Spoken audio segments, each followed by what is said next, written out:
Hero एक ऐसा नाम जो रोड पर चल रही टू व्हीलर्स में हर सेकंड आपको दिख जाएगी। लेकिन क्या आपको पता है कैसे एक गरीब किसान के बेटे ने साइकिल के पार्ट्स बेचने से लेकर दुनिया की सबसे बड़ी बाइक बनाने वाली कंपनियों में अपनी पहचान बनाई? कैसे एक छोटे से कस्बे से शुरू हुआ ये सफर इतनी ऊंचाइयों तक पहुंचा? वैसे तो होंडा ने इस कंपनी के साथ में गद्दारी की, लेकिन फिर भी हीरो आज उससे आगे कैसे निकल गया, सब कुछ हम बहुत डिटेल में जानने वाले हैं आज के इस वीडियो में। क्योंकि ये सिर्फ एक बिजनेस स्टोरी नहीं बल्कि एक ऐसा सफर है जो किसी को भी इंस्पायर कर सकता है। तो दोस्तों, हीरो की कहानी शुरू होती है 1 जुलाई 1923 से, जब पाकिस्तान के छोटे से शहर कमालिया में एक किसान के घर बृजमोहन लाल मुंजाल का जन्म हुआ। फाइनेंशियल कंडीशन कुछ खास अच्छी नहीं थी, इसीलिए बृजमोहन का भी पढ़ाई लिखाई में ज्यादा मन नहीं लगता था। उन्हें किताबों से ज्यादा बिजनेस में दिलचस्पी थी कि कैसे चीजें खरीदी और बेची जाती है, कैसे मुनाफा कमाया जाता है और कैसे एक छोटा काम बड़े मुकाम तक पहुंच सकता है। पिता के लाख समझाने के बावजूद बृजमोहन ने बीच में ही पढ़ाई छोड़ दी और काफी कम उम्र में ही छोटे मोटे बिजनेस शुरू कर दिए। लेकिन इससे पहले कि वो कुछ बड़ा कर पाते, साल 1947 आ गया। अब देश को आजादी तो मिल गई, लेकिन इसके साथ ही आया बंटवारे का दर्द। बृजमोहन लाल मुंजाल का परिवार भी अपना सब कुछ छोड़ छाड़ कर कमालिया से पंजाब के लुधियाना आकर बस गया। लेकिन लुधियाना में जिंदगी आसान नहीं थी, न पैसा था न रोजगार। लेकिन इन मुश्किल हालातों में भी बृजमोहन ने हार नहीं मानी और यहीं पर एक छोटी सी दुकान खोलकर साइकिल के पार्ट्स बेचने लगे। उस टाइम इंडिया में साइकिल पार्ट्स ज्यादातर इम्पोर्टेड होते थे, क्योंकि देश में मैन्युफैक्चरिंग टेक्नोलॉजी मौजूद ही नहीं थी और पूरा सप्लाई चेन ब्रिटिश एजेंसीज के कंट्रोल में था। अब भले ही आजादी के बाद से एजेंसियां इंडियंस के हाथों में आ गई थी, लेकिन उनका काम करने का तरीका सेम अंग्रेजों जैसा ही रहा, क्योंकि ये लोग इंडियन व्यापारियों को अपनी मनमानी शर्तों पर पार्ट सप्लाई करते थे। खैर, इन सभी प्रॉब्लम्स को फेस करते हुए ही सही, लेकिन बृजमोहन मुंजाल साइकिल पार्ट्स का बिजनेस करते रहे। लेकिन फिर उन्हें एक नया आइडिया आया कि क्यों ना अपने बिजनेस में टायर्स और ट्यूब्स को भी ऐड कर लिया जाए। इसके लिए उन्होंने अपने भाई ओम प्रकाश को डनलॉप कंपनी के ऑफिस में भेजा, जो कि उस टाइम पर टायर और ट्यूब्स का सबसे बड़ा ब्रांड था। लेकिन वहाँ जो हुआ उसने उनका पूरा नजरिया ही बदल दिया। असल में ओम प्रकाश को मैनेजर से मिलवाने के लिए 2 दिनों तक इंतजार कराया गया और इस एक्सपीरियंस ने बृजमोहन मुंजाल को सिखाया कि अगर वो दूसरों पर डिपेंडेंट रहेंगे तो फिर कभी भी ग्रो नहीं कर पाएंगे। इसीलिए उन्होंने खुद प्रोडक्शन के फील्ड में उतरने का फैसला लिया। लेकिन जैसे ही उन्होंने अपने भाइयों को बताया कि अब वो खुद ही साइकिल पार्ट्स को मैन्युफैक्चर करेंगे, तो सबसे बड़ा सवाल यही उठा कि टेक्नोलॉजी कहाँ से आएगी और इन्वेस्टमेंट कौन करेगा। क्योंकि पार्ट्स बनाने के लिए सबसे पहले टूल्स और डाइस तैयार करनी पड़ती और सबसे बड़ा प्रॉब्लम इस फील्ड में ब्रिटिश एजेंसीज की मोनोपोली जो थी। बृजमोहन मुंजाल को पता था कि ये एक हाई रिस्क डिसीजन है, लेकिन फिर भी उन्होंने आगे बढ़ने का फैसला किया। पर दोस्तों, असली चैलेंज तो अभी बाकी ही था, गवर्नमेंट से लाइसेंस हासिल करना। असल में उस समय इंडिया के अंदर मैन्युफैक्चरिंग बिजनेस करने के लिए गवर्नमेंट से लाइसेंस लेना मैंडेटरी था और बिना सही कनेक्शन के ये मिलना लगभग असंभव ही माना जाता था। ऐसे में इस लाइसेंस के लिए मुंजाल भाइयों ने कई बार दिल्ली के चक्कर लगाए, सरकारी दफ्तरों में गए, ऑफिसर्स से मिले और लगातार कोशिश करते रहे। और फिर उनकी मेहनत का नतीजा ये निकला कि 1956 में आखिरकार उन्हें मैन्युफैक्चरिंग लाइसेंस मिल गया, जिसके बाद 50,000 रुपए का लोन लेकर हीरो साइकिल्स की शुरुआत हुई। अब दोस्तों, लाइसेंस तो मिल गया, लेकिन साइकिल पार्ट्स बनाने के लिए मुंजाल भाइयों के पास ना कोई बड़ी फैक्ट्री थी, ना कोई एडवांस टेक्नोलॉजी और ना ही कोई बड़ा इन्वेस्टर सपोर्ट। फिर भी उन्होंने जुगाड़ लगाया और अपने घर के पिछले हिस्से में एक छोटा सा सेटअप बनाकर 2 वर्कर्स और एक सुपरवाइजर के साथ में काम शुरू कर दिया। हीरो साइकिल्स का पहला प्रोजेक्ट था बाइक फोर्क, जिसे एटलस कंपनी को सप्लाई किया जाना था। इसे बनाने के लिए मुंजाल भाई खुद कारीगरों के साथ बैठकर डिजाइन तैयार करते थे और फिर हर पार्ट को हाथ से असेंबल करने के बाद से टेस्ट किया जाता था। इस दौरान कई सारे चैलेंजेस आए, जैसे कि फॉक्स का टूटना, वेल्डिंग क्रैक होना और डिजाइन फेलियर जैसे कई सारे। लेकिन मुंजाल ब्रदर्स ने हार नहीं मानी। काफी दिनों की मेहनत और ट्रायल्स के बाद में आखिरकार एक ऐसा फॉर्क बना जो कि सभी भाइयों को पसंद आया। हालांकि जब हीरो के बनाए हुए फॉर्क मार्केट में पहुंचे तो शुरुआत में तो सब कुछ ठीक लग रहा था, लेकिन थोड़ा टाइम बीतने के बाद से एक के बाद एक शिकायतें आनी शुरू हो गई, क्योंकि कुछ फॉर्क की वेल्डिंग्स फिर से क्रैक हो गई और पाइप टूटने लगे। ये देखकर डीलर्स भड़क उठे और पूरा माल वापस भिजवा दिया।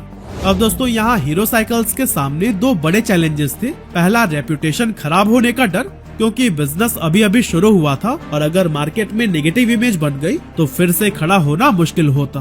और दूसरा फाइनेंशियल लॉस, पहले ही सारा पैसा मशीनरी और सेटअप में लग चुका था। अब अगर पूरे पैसे वापस डीलर को लौटाने पड़े तो फिर कंपनी की जेब खाली हो सकती थी। लेकिन फिर भी मुंजाल ब्रदर्स ने बिना कोई बहाना बनाए सभी डीलर्स का पूरा पैसा वापस कर दिया। इस डिसीजन से भले ही उनकी जेब खाली हो गई थी, लेकिन हीरो ब्रांड की इज्जत बच गई। इसके बाद उन्होंने फिर से मेहनत शुरू की, डिजाइन्स में सुधार किया, मैन्युफैक्चरिंग प्रोसेस को इम्प्रूव किया, जिसके बाद इस बार जब नया फॉर्क मार्केट में आया तो फिर वो सुपरहिट हो गया। अब शुरुआत में कुछ साल तो सब कुछ ठीक ठाक चल रहा था, लेकिन फिर मुंजाल ब्रदर्स को एहसास हुआ कि असली सक्सेस सिर्फ साइकिल पार्ट्स बेचने में नहीं है। अगर उन्हें बड़ा ब्रांड बनना है तो उन्हें पूरी साइकिल बनानी होगी, वो भी ऐसी साइकिल जो आम आदमी के लिए अफोर्डेबल तो हो ही, साथ ही सस्ती, मजबूत और टिकाऊ भी हो। अब दोस्तों, कंपनी मैक्सिमम साइकिल पार्ट्स को खुद ही बना रही थी। ऐसे में कॉस्ट कटिंग को वो काफी हद तक मैनेज कर सकती थी। लेकिन एक जगह आकर उनका पहिया रुक जाता था, जो था साइकिल का हैंडल। असल में उस टाइम मार्केट में सिर्फ एक ही हैंडल सप्लायर था और उसे अच्छी तरह से पता था कि उसके बिना कोई भी साइकिल पूरी नहीं हो सकती। इसीलिए उसने अपनी मोनोपोली का फायदा उठाते हुए प्राइस बहुत ज्यादा हाई कर दी।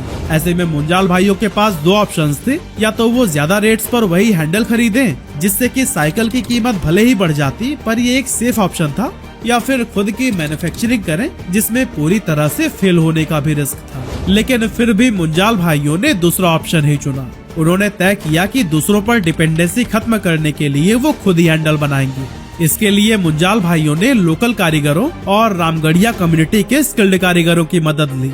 ये लोग ट्रेंड इंजीनियर्स तो नहीं थे, लेकिन उनकी कारीगरी पूरे लुधियाना में मशहूर थी। बृजमोहन मुंजाल खुद इन कारीगरों के साथ बैठते, डिस्कस करते, प्रॉब्लम को समझते और उनके प्रैक्टिकल सॉल्यूशंस निकालते। आखिरकार कई महीनों की मेहनत के बाद वो पल आ ही गया जब हीरो ने अपनी पहली पूरी तरह से खुद की बनाई हुई साइकिल मार्केट में लॉन्च की। ये साइकिल अफोर्डेबल होने के साथ साथ इंडियन कंडीशंस के लिए बिल्कुल परफेक्ट थी। चाहे कच्ची सड़क हो या पक्की, गांव के रास्ते हो या शहर के, हर जगह ये आसानी से चल सकती थी। और ये स्टाइलिश होने के साथ साथ इतनी मजबूत भी थी कि किसानों की टोकरी और दूध बेचने वालों के बड़े बड़े कैंस का वजन भी आसानी से झेल सकती थी। यही वजह थी कि इन साइकिल्स को खूब पॉपुलैरिटी मिली और देखते ही देखते उनका ये बिजनेस इतना तेजी से बढ़ने लगा कि सिर्फ 10 सालों के अंदर ही, यानी 1966 में हीरो साइकिल्स सालाना 1 लाख से भी ज्यादा साइकिल्स बना रही थी। लेकिन ये तो बस अभी शुरुआत थी, क्योंकि अगले कुछ ही सालों में हीरो साइकिल्स ने सफलता के ऐसे झंडे गाड़े जो किसी ने भी नहीं सोचा था। क्योंकि जो कंपनी कभी एक दिन में सिर्फ 25 साइकिल्स बनाती थी, 1980s तक वो हर दिन 19,000 साइकिल्स बनाने लगी। और दोस्तों, 1986 में तो उन्होंने इतिहास ही रच दिया, जब हर साल 22 लाख से ज्यादा साइकिल्स बनाने के साथ ही हीरो साइकिल्स का नाम Guinness book of world records में दर्ज हो गया। क्योंकि हीरो सिर्फ भारत ही नहीं बल्कि दुनिया की सबसे बड़ी साइकिल बनाने वाली कंपनी बन गई थी। धीरे धीरे हीरो साइकिल्स ने अपना कारोबार मिडिल ईस्ट, अफ्रीका, एशिया और यूरोप की 89 कंट्रीज तक फैला लिया था। लेकिन इसी एक्सपेंशन के दौरान बृजमोहन लाल मुंजाल ने एक नई अपॉर्चुनिटी देखी। असल में मुंजाल जी ने जब इंटरनेशनल मार्केट को ऑब्जर्व किया तो उन्होंने देखा कि दुनिया में मोटरसाइकिल्स की डिमांड तेजी से बढ़ रही है। भारत में भी लोग अब साइकिल की जगह मोपेड और मोटरसाइकिल्स की ओर शिफ्ट हो रहे थे।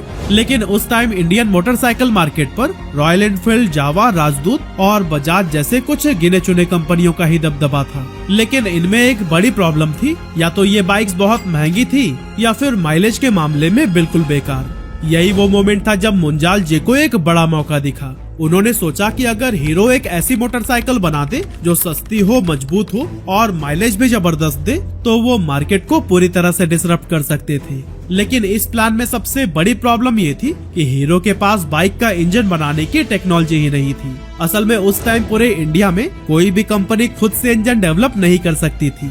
अब अगर हीरो को मोटरसाइकिल इंडस्ट्री में एंट्री करनी थी तो उन्हें किसी बड़ी इंटरनेशनल कंपनी के साथ में पार्टनरशिप करनी पड़ती, ताकि वो उनकी टेक्नोलॉजी का यूज कर सके। लेकिन सवाल ये था कि पार्टनरशिप आखिर किसके साथ की जाए। इसी दौरान जापान की leading automobile company Honda global level पर काफी तेजी से पॉपुलर हो रही थी। 1980s तक होंडा का market presence Japan, America, Europe, south east Asia और लैटिन अमेरिका तक फैल चुका था, लेकिन इतनी बड़ी सफलता के बावजूद वो इंडियन मार्केट में एंटर नहीं कर पा रही थी। वजह थी सरकार की पॉलिसीज। असल में उस समय हमारी सरकार विदेशी कंपनीज को सीधे भारत में कारोबार करने की परमिशन नहीं देती थी। अगर किसी इंटरनेशनल ब्रांड को इंडिया में एंटर करना था तो इसके लिए पहले उसे यहाँ के किसी लोकल कंपनी के साथ में कोलैबोरेशन करना जरूरी था। ऐसे में होंडा को एक ऐसा लोकल प्लेयर चाहिए था जो कि उन्हें भारत में एंट्री दिला सके, और दूसरी तरफ हीरो भी एक ऐसे पार्टनर की तलाश में था जो कि उन्हें टेक्नोलॉजी प्रोवाइड कर सके। बृजमोहन लाल मुंजाल ने इस मौके को पहचान लिया और होंडा को एक पार्टनरशिप का प्रपोजल भेजा।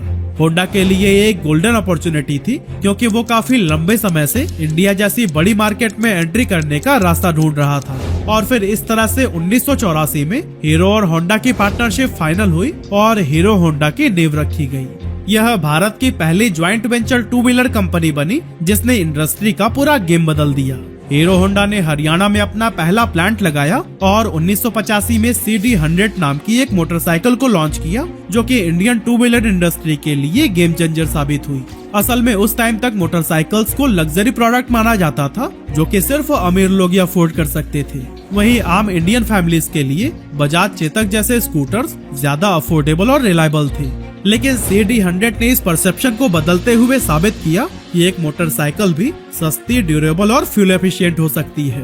क्योंकि रॉयल एनफील्ड जहां 30 से 35 किलोमीटर का माइलेज देती थी, बजाज चेतक 40 से 50 किलोमीटर का, वहीं CD100 80 kmpl के जबरदस्त माइलेज के साथ मार्केट में आई। हीरो होंडा ने इसे feel it, shut it, forget it की टैगलाइन के साथ में प्रमोट किया, जिससे यह मिडिल क्लास कंज्यूमर्स के लिए परफेक्ट चॉइस बन गया। CD100 की खास बात ये थी कि बजट फ्रेंडली होने के साथ साथ इसका मेंटेनेंस भी काफी सस्ता था। साथ ही इसकी स्ट्रॉन्ग बॉडी खराब रोड्स पर भी बेहतरीन परफॉर्मेंस देती थी।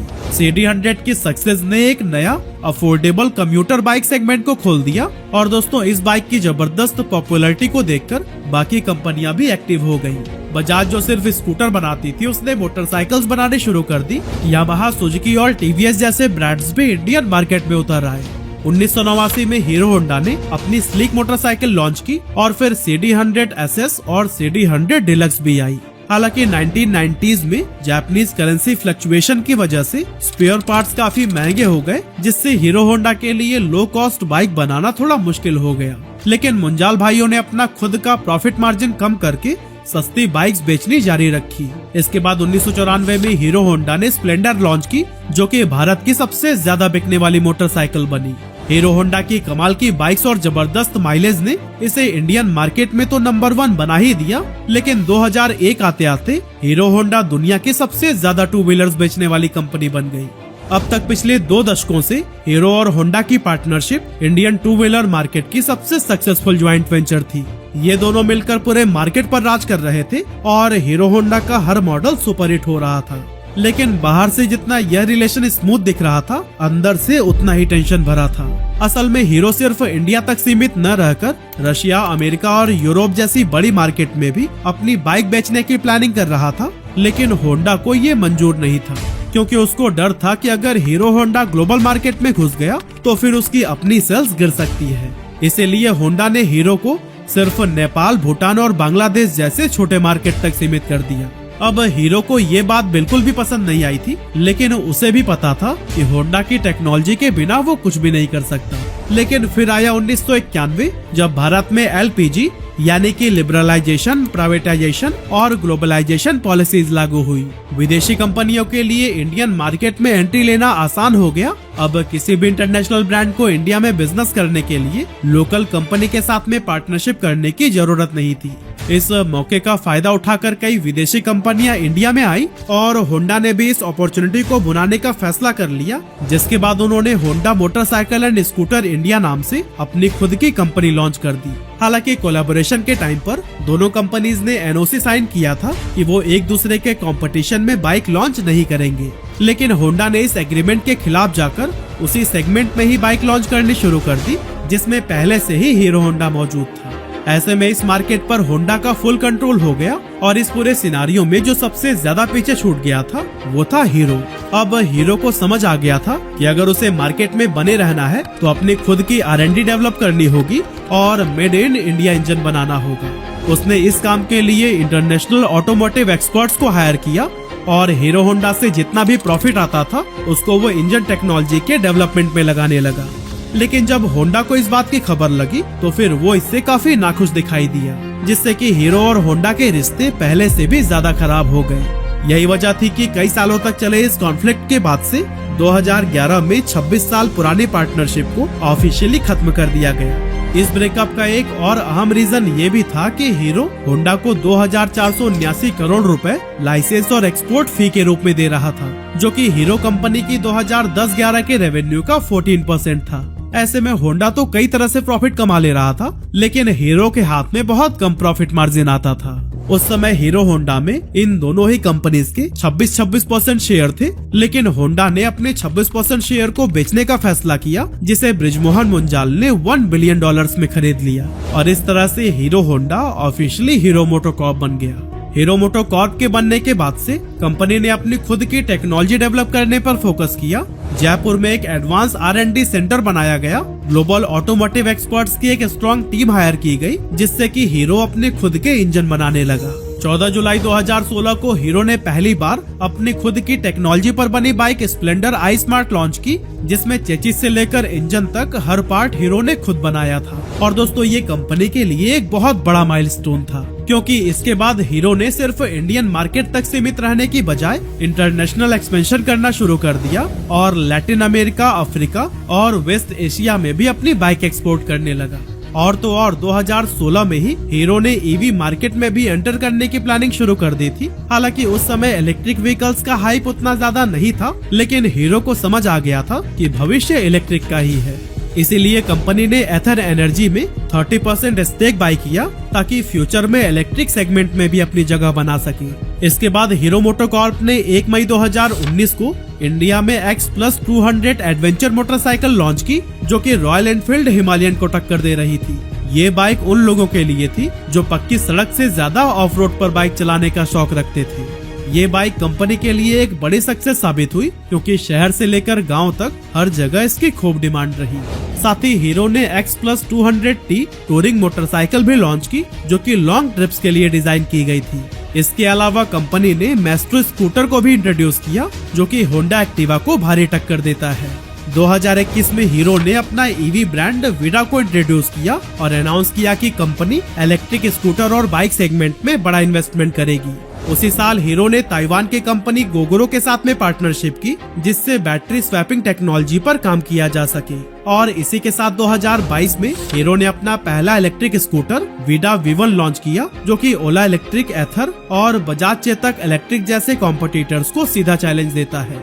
विडा के थ्रू हीरो ने साबित कर दिया कि वो सिर्फ पेट्रोल बाइक तक सीमित नहीं है, बल्कि ईवी सेगमेंट में भी लीडरशिप लेने के लिए तैयार है। अब अगर बात करें 2024 की, तो होंडा ने जहां 58 लाख टू व्हीलर्स बेचे थे, वहीं हीरो ने 59 लाख यूनिट्स बेचकर अपने राइवल से लगभग 1 लाख व्हीकल्स आगे रही। आज हीरो मोटोकॉर्प दुनिया की लार्जेस्ट मोटरसाइकिल और स्कूटर्स मैन्युफैक्चरर है, जो कि 48 देशों में अपनी प्रेजेंस एस्टेब्लिश कर चुकी है।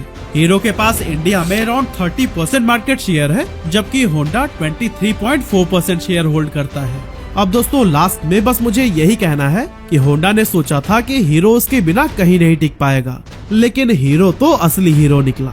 वैसे आपके पास कौन सी बाइक है, हमें कमेंट करके जरूर बताइएगा।